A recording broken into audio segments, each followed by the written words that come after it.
Hi everyone. So in our last little lecture, we took a look at the linear search.py file and how we can iterate through a list to go ahead and find the certain element that we're looking for. Another thing that we could do is search through a sorted list of items that is a logarithmic in the size of the list. So essentially, this is called binary search, and some of us might have heard of this before, but essentially, this is one of the kind of pivotal introductions to sorting algorithms. So I'm going to go ahead and just briefly give us an idea of why binary search the way it does.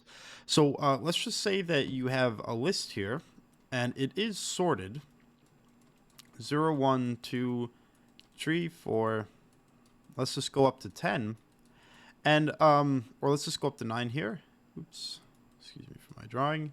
Now we can see here that our linear search, essentially, if the size of this list is equal to n, so if n is size, that means that if I want to find 9 in this scenario, I have to go through all of these elements. Now, in our scenario here with a very small size, that doesn't really matter, right? Because it's going to run really quickly. But what happens if you have a list the size of 10,000 elements? That means that your runtime is going to be linear or proportional to 10,000 elements. So you would have to go through each of the 10,000 elements. And if it's at the very end, let's just say that it takes a second to look at each element, that's 10,000 seconds.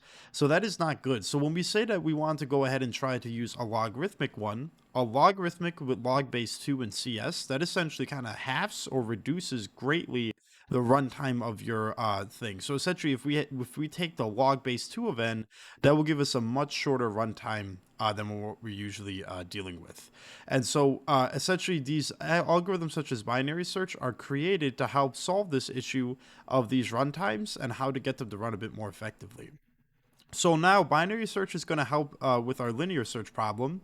And the general layout of our binary search is that we're going to check recursively if the lower index is larger than the higher index, we return -1. Otherwise, if the element that we want to find is less than the element at the midpoint, search in the first half of the list, otherwise search in the second half. So what does this actually mean? Well, again, let's take a look at our items here in our list. If we are trying to look for 9, and we know that our list is already sorted, it's given to us that it's sorted, we can pretty much assume that the element that we're looking for, if it's sorted from least to highest, is never going to be in the midway point of this list. So essentially, we can effectively cut out half of our list here, right? Because will 9 ever exist in this side of a list that's sorted? No, right? So now we essentially have our subproblem of this list. Now we can recursively call this function again. Will 9 ever exist in this half of our list? No. So where will 9 exist in the half of this list? Well, list exist over here, and then we found it. So essentially, instead of having to go through each element at 10,000 seconds, as our previous scenario said, we can recursively half our subproblem, and it will be a much faster runtime. So that is where binary search comes from. And again, don't worry too much if all this is a lot at once with searching, because we don't usually do searching as of yet. Searching is a very important thing in data structures. But for right now, that's just a general idea here.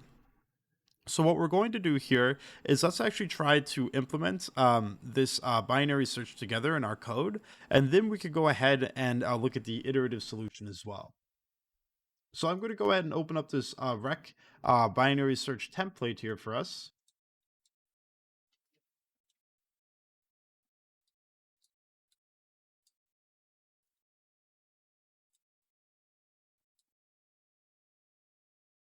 Cool. So what we could try to do here is our low of our list is going to be the 0th index, and the high of our list, the two edges that we're working with, is going to be the leftmost side, the rightmost side of our index as well, of our list. So if I go ahead and I try running this code, and let me just make a list very briefly for us to work with. And I say list is equal to 0, 1, 2, 3, 4, 5. If I say low is equal to list of 0, like so, that's going to be the 0th index, and my high is going to be equal to the length of list minus 1.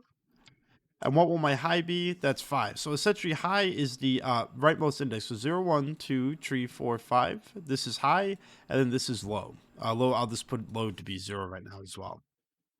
Cool.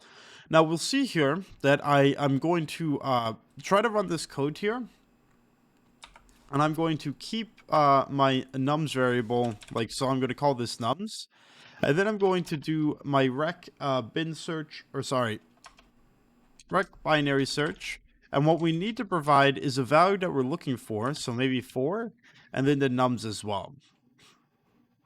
So we'll see here that I get a return statement of 0 and 5, which isn't really what we're looking for. So we need to try to implement this guy up here. So one more thing that we need to remember is in our base case of our recursive definition, if the lower index is larger than the higher index, return -1. Why are we returning -1 if the lower index is higher than the higher index? Oops, too many tabs open. Well, remember that if my lower index starts at 0 over here, and my higher index starts at 5, and we keep kind of going to the middle, when these two swap, we know that we haven't found our index, essentially.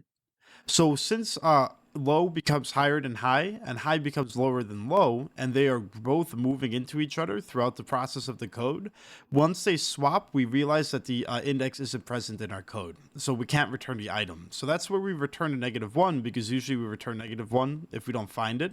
So why don't we just make that our base case for the time being? So right now, let's just say if low is greater than high, we return our -1. Otherwise, we go ahead and we try to make this mid item. If the element we want to find is less than the element at the midpoint, search in the first half of the list. So we're going to try to create this variable called midpoint. And how do we find the midpoint of any list we're working with? Well, let's see here. Let's go ahead and recall my nums function down here. My low is equal to 0. My high is equal to the length of my nums minus 1. What is the length of my nums here? So it's a value 6. So 1, 2, 3, 4, 5, 6 items are inside of it. Let's actually go ahead and for the time being look at odd version of it, so it's a bit easier to look at. It's a we just decide to the left if it's an even one, but let's just try to do this one more time here. So our length of nums is 7, and our high is at the 6th index, our low is at the 0th index. How do I get to number 3? 0, 1, 2, 3, the 3rd index that's in the middle, which is my midpoint. Well, I do this equation where I say low plus high. What is low plus high? That's 6. How do I get from 6 to 3? Well, I can simply go ahead and say low plus high divided by 2. So every time you want to find a midpoint of your binary search, you're going to say low plus high divided by the whole number of 2. And this double whole division will give you a whole number. So if you're working in an evens array with an even amount of elements, it will pick for you the midpoint about easier that way. Now what I want to do here is I want to try to look if the item at my midpoint here is greater than or lower than the item I'm looking for. So essentially, if I say item is equal to nums, which is this variable I'm taking in of midpoint, what will I do after that? Well, why don't we check if my x, which I'm searching for, is equal to that item. So essentially, in the best scenario, let's say I have this nums array, and I'm looking for item 3, and then I do my midpoint calculation. I say, okay, well, now I have my midpoint, and I'm going to return that for me. So what I could say now is just return midpoint, which is the index of where that item is. And I'll go ahead and do this similar to the value of, to the return messages that I had earlier for linear search. I said item found at index, and it'll be at index midpoint. Cool. Now, what happens if I don't find this index? Well, there's going to be two scenarios, and we're going to need to recursively call each scenario to get to the midpoint. What happens if the item that I'm currently looking for is less than the item I found at midpoint? Let me go ahead and try to redeclare this as item at midpoint. make it very obvious for us. What I could say here is that if this if statement isn't true, I can say else if x, which is the item I'm looking for, is less than the item at midpoint. Well, we know it's going to be in the lower half of my list, right? So if tree is less than, if tree is greater than 1, I know that my 1 is going to be in this side. So what do I need to do here? I need to go ahead and search the left half of the list. And how do I search the left half? Well, I can do a recursive call again using return recreational bin recursive bin search. I still need to find the same variable. I'm not reducing my list by any size, but what am I reducing here? I'm going to reduce my high variable to be midpoint minus 1. So essentially, if my x is not equal to tree, what I say is move the index of my midpoint to this one right here to be the high index. So now my 0 stays at high, and my midpoint state, or my high now becomes this 2, which is 1 less than the midpoint. Now, what can we assume we could do for the other inverse? Well, we'll most likely are going to need to move the low to be up here, right, if it's inside the higher echelon. So now what we could say here is after we go ahead and return that, and you'll notice here, putting midpoint minus 1 where we have a high parameter makes this value become this high value in the next recursive call. And that's what we're doing here with our recursion. Now I can say, else if x is greater than midpoint, item at midpoint. Sorry, I have my terms wrong here. Also, if x is greater than my item at midpoint, what do I know? We need to search the right half of the list. And what can we say here? Return recreational bin search. Keep the same item I'm searching for, of course. Go ahead and use the same list, but increase my low point to be midpoint plus 1. Go from tree over to 4, and go ahead and keep the same high. Keep me at this variable here. All right. So we just did a lot of work here. Let's go ahead and try to run this guy. Let's try to make this our nums. And I'm going to say recreational recursive binary search. I want to find a tree in my array of nums. And cool, look at this. I have my item found at index tree. Now let me go ahead and try to search for 5. Awesome. And it looks like I found 0, 1, 2, 3, 4, 5. Let me go ahead and make this an ordered array.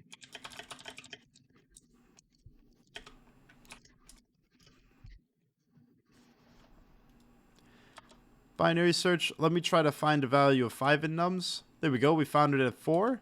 And if I look for my 10, found it at 9. So everyone, this one is a little convoluted with what we're doing. Don't worry too much if the semantics behind it is a bit confusing. What I really want to focus on is make sure you understand how we're recursively getting to this base case, right? Because that's the whole point of recursion, is to easily get to that base case we need to work with. Again, binary search is a really useful tool. If you take a look at recursive binary search.py, there is solutions inside of here. And there's also the iterative version, which we could take a look at pretty quickly here. It's the same concept. We start at a low, which we set to 0. We start at the high, nums minus 1. We set our midpoint to be the low plus high divided by 2. We go ahead and we try to find the item at the index of midpoint in our nums array. Then it's the exact same logic. If the item isn't that one that we're looking for, we go ahead, check if we need to search the left side or the right side, and we keep looping until our low is greater than or equal to high. And you'll notice here that we kind of have two base cases. We either have the scenario where we have the item found, or once our low passes the high, essentially the two items pass each other in the indexes, we need to return that item. So again, all of these are inside of the programs file. Go ahead and try to practice coding it on your own, and we'll continue with the Hanoi problem next.